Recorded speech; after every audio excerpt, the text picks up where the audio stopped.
début de 1958 voit l'entrée en vigueur des traités européens instituant le marché commun et Dans des domaines comme le domaine économique, C'est cela, le rêve. sauvegardant leur identité culturelle.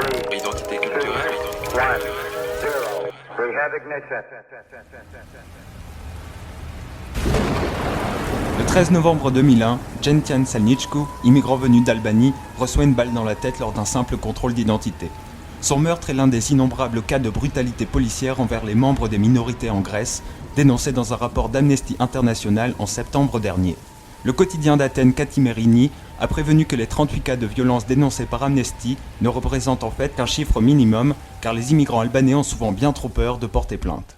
En tant que membre de l'Union européenne, la Grèce devrait mettre fin à ce genre de pratiques. Mais la réalité est que bien peu de policiers, pour ne pas dire aucun, sont amenés à comparaître devant la justice. Ceux qui disent ça doivent comprendre que certains Albanais ne se comportent pas bien avec les citoyens grecs. En général, ils ont un mauvais comportement. Mais il n'y a jamais aucun Albanais tué ici. Ce sont des rumeurs, des produits de l'imagination. Car les crimes, ils ont lieu en Albanie. Il faut comprendre que si tu te comportes bien avec les citoyens grecs, personne ne t'agressera, personne ne te tuera.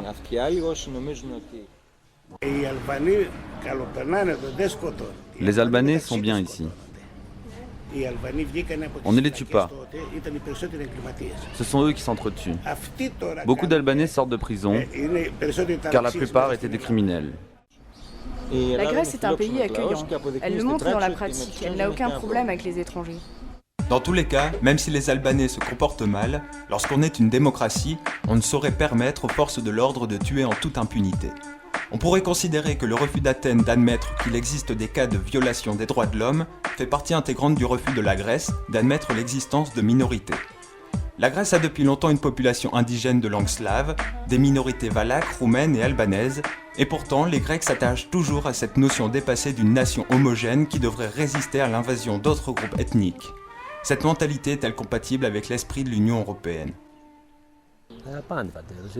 Les Grecs aiment leur patrie.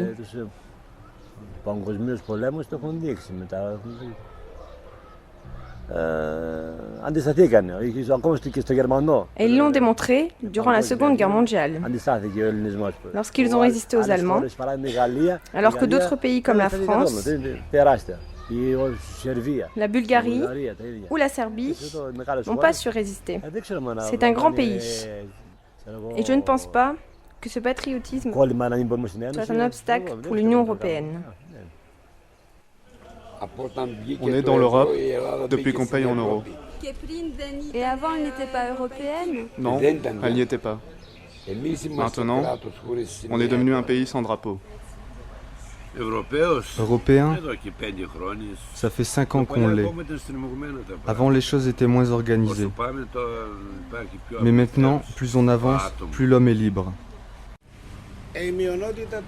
Pour la question des minorités, c'est l'Union européenne qui doit régler le problème. Mais en tout cas, ce n'est pas à la Grèce de prendre l'initiative d'ouvrir ses portes aux minorités. Effectivement, les Grecs constituent un peuple encore très patriote. Le sentiment d'appartenance nationale peut se traduire par différentes réalités. En Grande-Bretagne, cela provoque une réticence envers l'Union européenne, par peur que le pays ne perde de sa souveraineté. Mais en Grèce, on ne ressent pas vraiment cette peur, les réticences se dirigeant plutôt contre les infiltrations de populations étrangères qui pourraient, comme on aime à le croire en France, déstabiliser la nation. Mais quand il s'agit d'importer de la main-d'œuvre bon marché, évidemment, on conçoit les choses différemment. Quoi qu'il en soit, la question des minorités en Grèce pose un grave problème pour l'Union européenne. En effet, les droits des minorités et les droits de l'homme ont récemment été inscrits dans les valeurs fondamentales de l'Union. Mais en laissant passer ces cas de brutalité policière, l'Union risque d'être décrédibilisée et, plus grave encore, l'Union ouvre la porte à d'autres abus en tout genre. Exemple.